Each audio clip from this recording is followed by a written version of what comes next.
Yeah కుక్షి వివరే కృత్వా స్వయం రక్షతి సర్వతః నమామి జననీం దేవీం పరాం ప్రకృతి రూపిణీం కృచ్ఛేణ మహతా దేవ్యా ధారితోహం యథోదరే తత్ప్రసాదాత్ జగద్దృష్టం మాతర్నిత్యం నమోస్తుతే పృథివ్యా యాని తీర్థాని సాగరాదీని సర్వతః వసంతి యత్ర తాం నౌమి మాతరం భూతిహేతవే.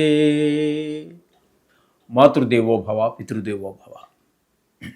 ఇప్పుడు మనము ఏప్రిల్ నెల 2026 సంవత్సరంలో ఈ ద్వాదశ రాశుల వారికి గోచార ఫలితాలు ఏ విధంగా ఉంటాయి అనేది మనం సశాస్త్రీయంగా తెలుసుకునేటటువంటి ప్రయత్నం చేద్దాం. మిథున రాశి వారికి ఏప్రిల్ నెల 2026 సంవత్సరంలో గోచార ఫలితాలు ఏ విధంగా ఉంటాయో సశాస్త్రీయమైన పద్ధతిలో మనం తెలుసుకునే ప్రయత్నం చేద్దాము. ముఖ్యంగా ఈ ఫలితాలు చెప్పుకునే ముందుగా ఒక్క విషయం మనం చెప్పుకోవాలి. ఇక్కడ చాలామంది వేరే యూట్యూబ్లో చదివేవండి, వేరే చాలా గురువు గారు చెప్పారు, ఏంటో 4-5 గ్రహాలు ఒక్కో దగ్గర ఉండడం వల్ల ఈ ప్రమాదం వచ్చి మీద పడిపోతుంది, 4 చతుర్గ్రహ కూటం చేరిపోయింది, 2 రాసుల్లో ఏకంగా అటు కుంభంలోనూ అటు మీనంలోనూ కూడా జరిగిపోయింది, ఏదో చాలా ప్రమాదం అంటున్నారు, ఏంటి సార్ చాలా భయంగా ఉంది నాకు అని చెప్పి చాలామంది ఫోన్ చేస్తూ ఉన్నారు. మీరు ఏమీ కంగారు పడకండి. ఇంచుమించుగా గోచార ఫలితాలు ఇదే విధంగా ఉంటాయి.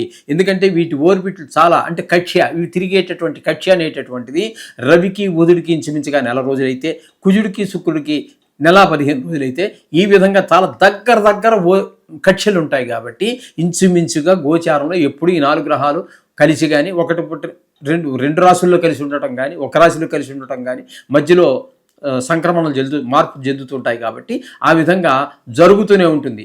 ఎవరు ఎన్ని చెప్పినా నేను శాస్త్ర ప్రమాణం చూపిస్తాను. మీరు ఎవరిదో దాని గురించి మనం మాట్లాడాల్సిన పని లేదు.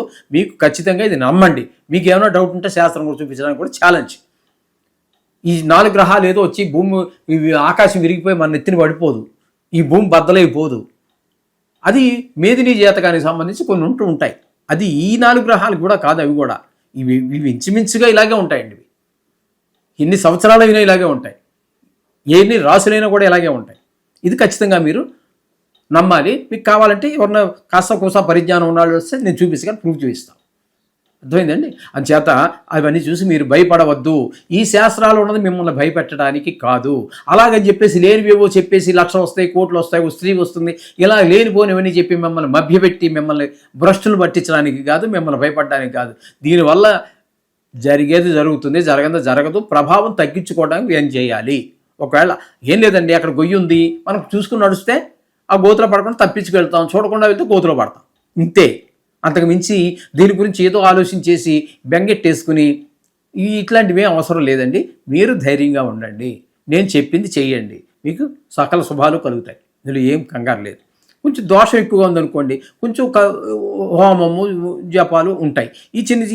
ఈ గోచారంలో అయితే అవి కూడా ఉండవు. దీనివల్ల ఏవో యోగాలను కూడా చెప్తున్నారు, కానీ గోచారంలో ఏ యోగాలు వర్తించవు.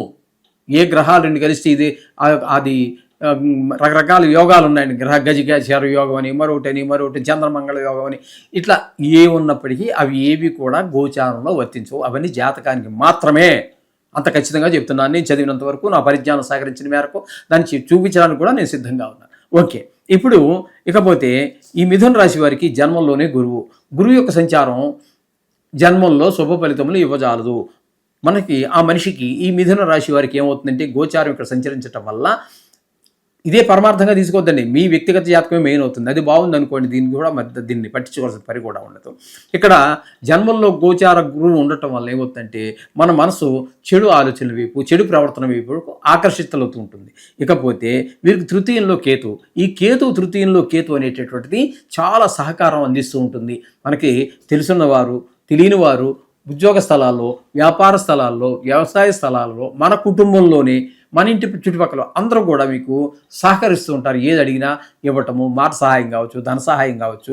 అలా మీతో పరిచయం ఉన్న వాళ్ళు కొన్ని సందర్భాల్లో మనకు ముక్కు మొహం తెలియని వాళ్ళు కూడా సహకరించవచ్చు. ఆ విధంగా తృతీయ స్థానంలో కేతు గ్రహం ఉండటం వల్ల ఆ విధమైనటువంటి శుభ పరిణామాలన్నీ కనబడుతూ ఉంటాయి. ఇకపోతే భాగ్యస్థానంలో రాహువు, బుధుడు, కుజుడు 3 గ్రహాలు ఉన్నాయి. ఇక్కడ రాహు కానీ బుధుడు 9 రోజులు ఉంటారు, రాహు పూర్తిగా నెల రోజులు ఉంటారు, కుజుడు 2 రోజులు మాత్రమే ఉంటారు. కాబట్టి ఈ భాగ్యస్థానంలో ఏ ఒక్క గ్రహము రాహు కానీ బుధుడు కానీ కుజుడు 2 రోజులు కానీ యోగాన్ని ఇవ్వరు. వీళ్ళు చేసే పని ఏంటంటే ముగ్గురు ఇంచుమించుగా అదే ఫలితం అండి. స్థానాన్ని బట్టే ఫలితాలు ఉంటూ ఉంటాయి. కాకపోతే మూర్తి మంత్రాన్ని బట్టి మూర్తిమంతం అని ఉంటుంది. సువర్ణమూర్తి, రజితమూర్తి, లోహమూర్తి, ఇట్లా రకరకాలు ఉంటాయి. దాన్ని బట్టి కొంత ఎక్కువ తక్కువలు ఉండొచ్చు, కానీ ఫలితం అయితే మాత్రం ఇదే.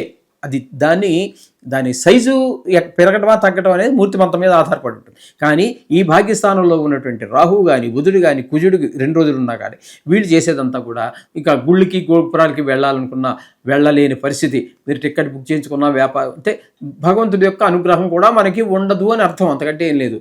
భాగ్యస్థానం అంటే ఇంకా దాన్ని అలాగే చూసేస్తున్నారు చాలామంది. భావాద్భావం తీసుకున్నట్టయితే పంచమ స్థానానికి సంబంధించినటువంటిది. పంచమ స్థానం అనేటప్పటికీ పూర్వపుణ్యం, సంతానం ఇవన్నీ వస్తూ ఉంటాయి.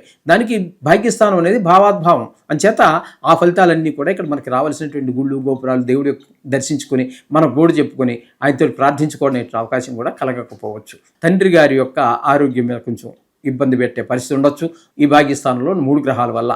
ఇకపోతే దశమ స్థానంలో శనీశ్వరుడు, రవి ఒక 14 రోజులు, శని భగవానుడు 10 రోజులు నాటి పూర్తి నెల, రవి 14వ తారీఖు వరకు, తర్వాత కుజుడు 2 రోజులు ఇందాక మనకి భాగ్యస్థానంలో ఉన్నారు కదా, ఇక్కడ దశమ స్థానంలో కుజుడు ఇంచుమించుగా 28 రోజులు, ఇంచుమించుగా 28 రోజులు, బుధుడు నెలంతా కూడా.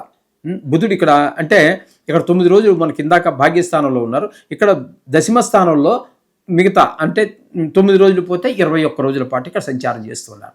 ఇక్కడ బుధుడు కూడా మీకు బుధుడు దశమ స్థానంలో యోగాన్ని ఇస్తాడు. 21 రోజులు మీకు మంచి ఫలితాలు ఇస్తాడు. ఉద్యోగరీత్యా పెరగడం జరుగుతుంది, ఆదాయం పెరుగుతుంది. అలాగే కుజుడు దశమ స్థానంలో యోగించజాలడు. కాబట్టి ఈయన 2 రోజులు మాత్రం వదిలేస్తే 28 రోజుల పాటు ఈయన ఇక్కడ ఉంటారు. ఈయన వెనక లాగుతూ ఉంటారు. బుధుడు మిమ్మల్ని ముందుకు తోస్తే ఈయన వెనక లాగుతూ ఉంటారు, ఉద్యోగరీత్యా వ్యాపార రీత్యా ఆ విధంగా. ఇక్కడ పోతే రవి దశమ స్థానంలో 14 రోజులు ఉంటున్నారు. తదుపరి ఆయన సంక్రమణం చెంది మేషంలోకి వస్తున్నారు. ఇక్కడ మళ్ళీ 15 రోజులు అంటే 15వ తారీఖు నుంచి నెలాఖరు 16 రోజుల పాటు ఈ 2 స్థానాల్లోనూ కూడా రవి యోగకారకుడు అవుతున్నారు. దశమ స్థానంలో ఉన్నప్పుడు ఉద్యోగ పరంగా చాలా మంచి మీకు ఎదుగుదల కనబడుతుంది, ఆదాయం పెరుగుతుంది.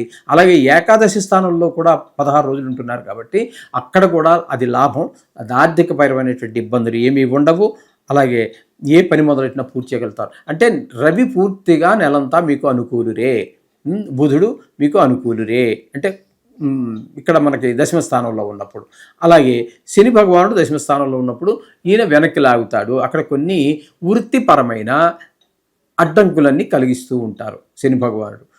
ఇకపోతే ఏకాదశ స్థానంలో రవి ఒక 15 రోజుల పాటు ఉన్నారు.